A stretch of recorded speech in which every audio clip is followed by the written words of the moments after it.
여러분 안녕하세요. 네 번째 영미입니다. 3월 21일 방송을 시작하겠습니다. 자, 시장이 반등이 쭉 나오고 있었죠? 강하게 밀렸다가 기술적으로 또 반등이 나오면서 지금은 살짝 또 음봉에 나오고 있습니다. 간밤 FOMC 이슈가 있었죠. 자, 비트코인 가격이 9,760만 원 언저리입니다. 현재 이 가운데서 에너지를 응축하면서 기간 조정을 거쳐 나가고 있다. 여기 물량을 소화하게 되겠지요. 자, 이 근방에서 매도세와 매수세, 살려고 하는 사람과 팔려고 하는 사람이 맞붙으면서 현재 물량을 소화하는 중이다. 아주 건강한 조정이다. 자, 이더리움 또한 똑같은 흐름입니다. XRP도 같은 흐름이죠. 자, 비트코인 캐시도 똑같은 흐름. 조금 더 얘는 탄력적으로 양봉을 뽑아주고 있어요. 이더리움 클래식도 같은 흐름이고요. 도지코인 또한 비슷한 흐름입니다. 탄력이 조금 더 강했죠? 시바이누도 탄력적으로 기술적으로 반등에 나와주고 있다. 지금 다시 한번 또 음봉을 살짝 찍어주고 있습니다.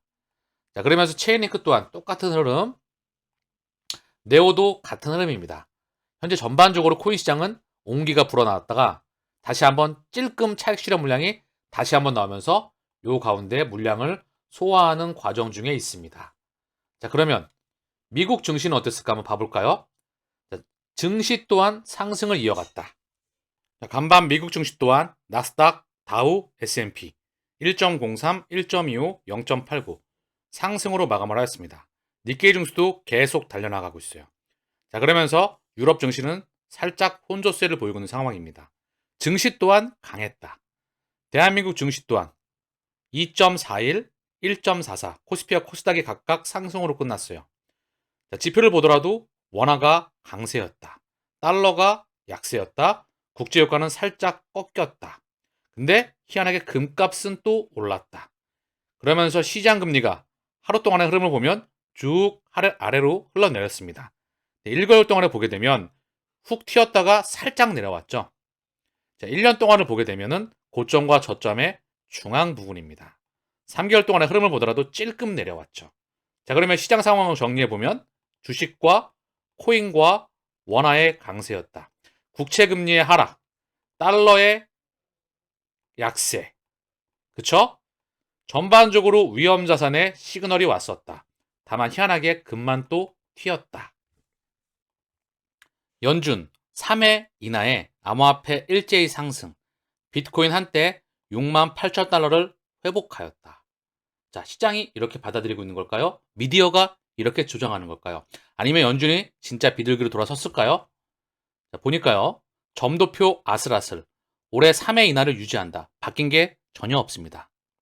중립금리 추정치를 소폭 오히려 올렸다. 금리 경로 전반적으로 위로 이동. 인플레 경각심이 상승하고 있다. 연준이 점도표를 통해 시사하는 전반적인 정책 금리 경로가 위로 이동했다. 올해 인하 횟수는 종전 3회로 유지됐으나 더 매파적인 견해와는 차이가 크지 않았다. 중간값에서 한 명만 이탈했다면 올해 금리 인하 횟수는 2회로 줄어들 뻔했다. 정리해 보겠습니다. 이번 FOMC는 결코 비둘기적이 아니었습니다. 오히려 매파적이었죠.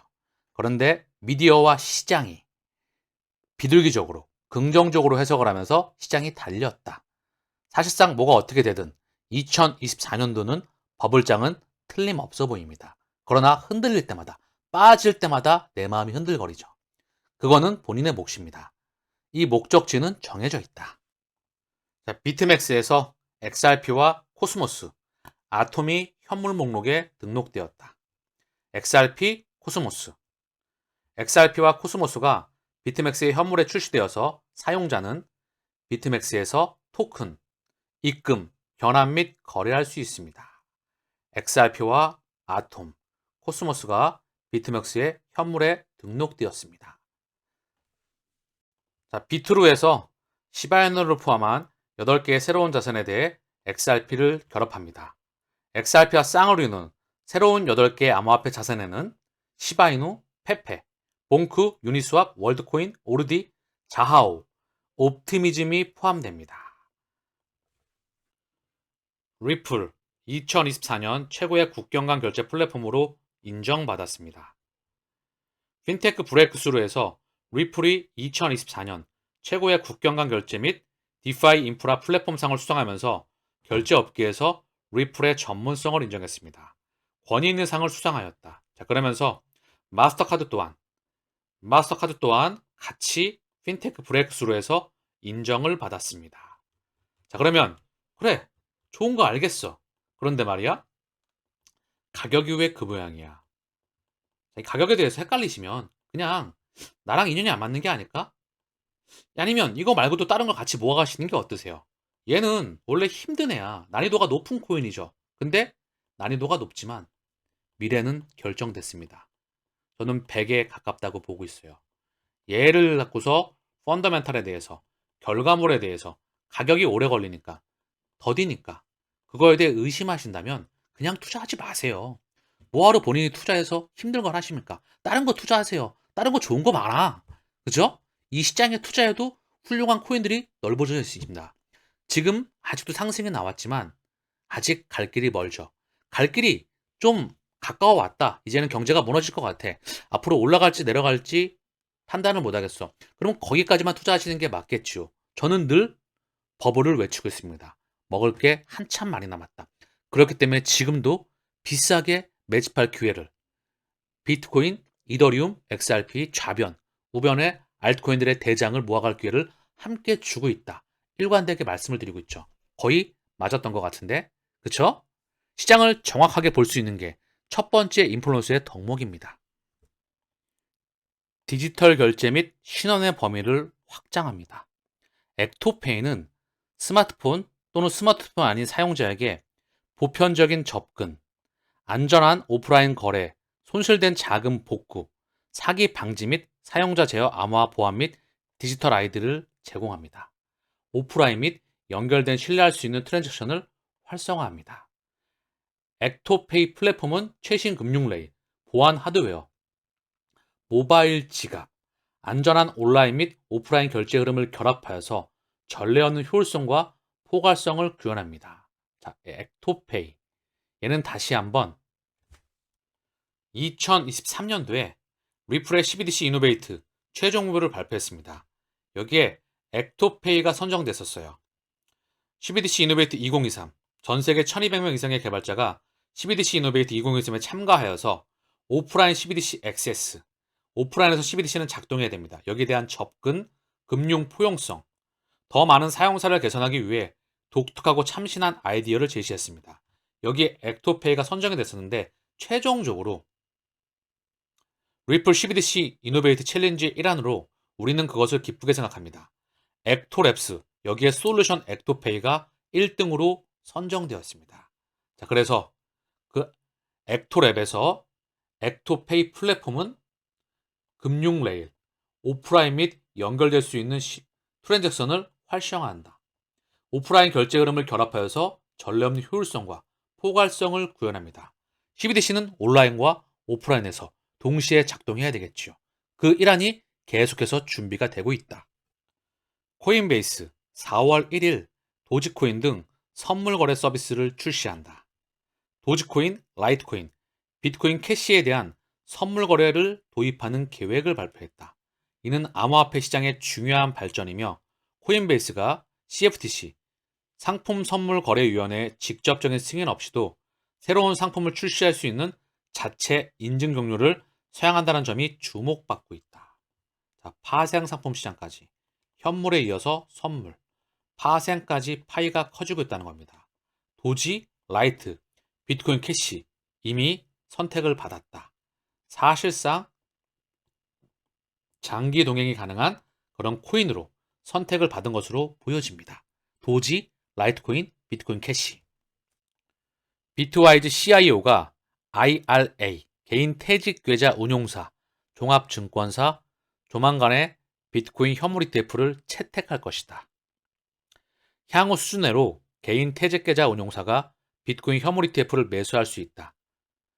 주요 자산 운용 플랫폼의 경우 상품을 매수하기 전에 실사 프로세스를 통해서 내부 승인이 필요하다. 주요 종합증권사가 비트코인 현물 ETF를 거래를 지원하는 경우 ETF의 가용성을 4배까지 높일 수 있을 것이라 이야기하고 있습니다.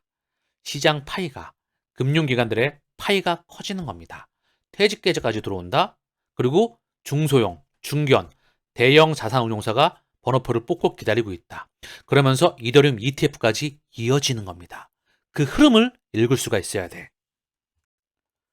미국 하원 금융위원장, SEC 위원장은 이더리움은 증권이다. 이 무리수를 지속하고 있다.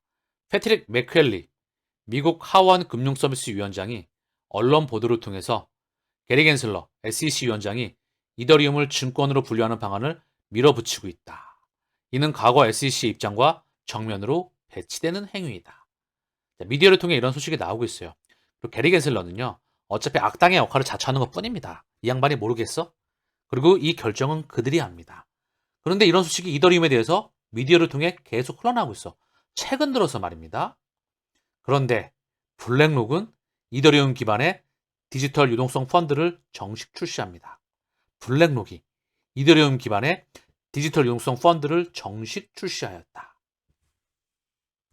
피터 시프, 비트코인 80% 이상 하락 가능하다.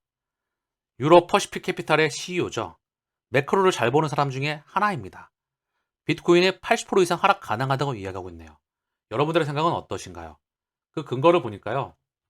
자, 코로나 팬데믹 이후에 2021년 11월 비트코인이 6만 9천 달러에 도달했을 때 투자자들이 얼마나 낙관적이었는지 기억해봐라. 당시 비트코인은 6만 9천 달러 신고점에 도달했고 1년 후 고점 대비 80% 이상 하락한 16,000달러에서 거래됐다.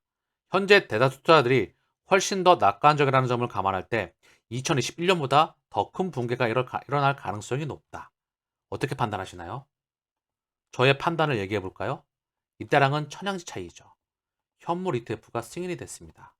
개인 퇴직 계좌와 함께 이더리움 ETF도 얘기가 되고 있죠. 금융기관들이 대형 자산운용사, 중견, 중소형 자산운용사, 미국을 기반으로 해서 유럽, 대한민국도 시차되고 100% 열릴 겁니다.